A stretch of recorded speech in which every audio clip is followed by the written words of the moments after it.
The first Congress, organized by the Iranians residing in the Benelux countries, Belgium, Netherlands and Luxembourg, was held on Monday the 25th of April 2005 at Saint Michel Hall in Brussels, and was attended by representatives from the Iranian communities in these three countries. The Congress rejected the ongoing policy of appeasement towards the mullahs regime, as well as foreign military intervention, and declared its support for the third option proposed by Mrs. Maryam Rajavi, the president-elect of the Iranian resistance, concerning a democratic change to be realized by the Iranian people and their resistance. The Congress firmly condemned the restrictions imposed on Iranian refugees and asylum seekers, and called for better treatment of them. The participants called for an immediate removal of the terrorist tag used against the People's Mujahideen Organization of Iran, the principal opposition force, describing this designation as a major obstacle to democratic change in Iran. Several members of the European Parliament from different countries and members of the Belgian Parliament and Senate from different parties addressed the Congress. The orators included Herman Van Rompuy, Belgian MP and former Deputy Prime Minister, Senator Pierre Galland, Vice Chairman of the Foreign Relations Committee of the Belgian Senate, Jean-Pierre Malmendier, Chairman of the Legislation Committee of the Belgian Parliament, Patrick Van Krankelsen, Member of the Belgian Senate, Edward Macmillan Scott, Deputy Speaker of the European Parliament, Paolo Casaca, Chairman of the European Parliamentary Assembly with NATO, Eric Mayer and André Brie, Members of the European Parliament. Also in attendance at this Congress were Richard Czerensky, Member of the European Parliament from Poland, Christopher Filner, Member of the European Parliament from Sweden, Professor Eric David, International Law Expert, Mohammad Boukourna, Member of the Belgian Parliament, Senator Hermans, Member of the Belgian Senate, Pianora Kaupi, Member of the European Parliament from Finland, a delegation of Auvers-sur-Oise residents, representatives from the Iraqi Women's Society. The contributors expressed their support for the third option proposed by Mrs. Maryam Rajavi at the European Parliament last December, and declared that given the growing threat of the mullahs acquiring nuclear weapons and the increasingly serious violation of human rights in Iran, it was high time that a firm policy be adopted against the Tehran regime. Democratic change in Iran through support for the Iranian people and their resistance movement would be the cornerstone of such a policy. They also emphasized that the inclusion of the Mujahideen on the terrorist list remained a major obstacle to change in Iran.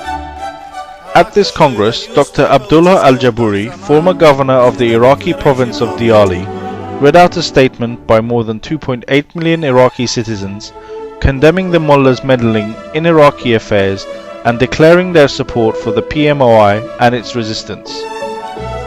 Representatives of the Iranian communities in Belgium, Netherlands and Luxembourg made statements in support of the Congress objectives. The Congress also declared that the right to asylum must be respected as a sacred principle, and that it was inadmissible that the rights of the Iranian refugees and asylum seekers who left their country in protest against the ruling terrorist religious dictatorship be used as a bargaining chip with the mullahs regime for matters of political or commercial convenience. Mrs. Maryam Rajavi, President-elect of the Iranian resistance, addressed this Congress live via satellite and said, هموطنان عزیز،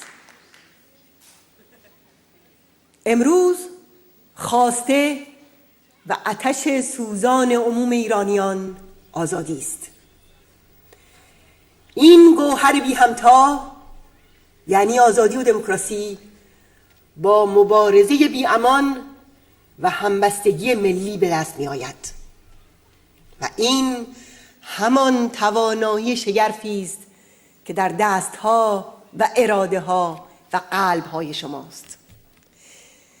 بر شماست که کمر همت ببندید جنبش اعتراضی در سراسر جهان را سازمان دهید و استمالتگران را مجبور کنید که دست از حمایت از آخوندها و مشارکت در سرکوبی مردم ایران بردارند. آنها را وادار سازید که راهبند تغییر در ایران، یعنی برچسب تروریستی، را از نام مجاهدین بردارند. برخلاف تبلیغات رژیم آخوندی و پشتیبانانش، امروز ملت ما دارای بیشترین اشتراک نظر و بالاترین همبستگی و همدلی برای کسب آزادی و دموکراسی است. مردم ما از هر تمایل سیاسی و از هر مسلک و مرام و قومیتی که هستند، امروز در برپایی جمهوری مبتنی بر رأی مردم، جدایی دین از دولت و کثرت‌گرایی و پایبندی به اعلامیه جهانی حقوق بشر اتفاق نظر دارند. این اتفاق نظر که با 100 سال مبارزه و رنج و خون جگر فراهم شده، سرمایه بزرگ ماست که پیروزی را تضمین می کند. دموکراسی هم راه، هم راهنما و هم هدف و آرمان ماست و بدون استقرار دموکراسی در ایران از صلح و ثبات و آرامش در منطقه خبری نخواهد بود. ایران امروز فریاد آزادی است. این ستم و بیداد و این زندگی پرمشقت شایسته مردم ما نیست. ایرانیان سزاوار آزادی و عدالتند. خورشید پایداری ملت ایران شب را می شکند و پرتو سپید دم در برابر دیدگان ماست. آزادی پیروز می شود. خدا نگهدار همه شما.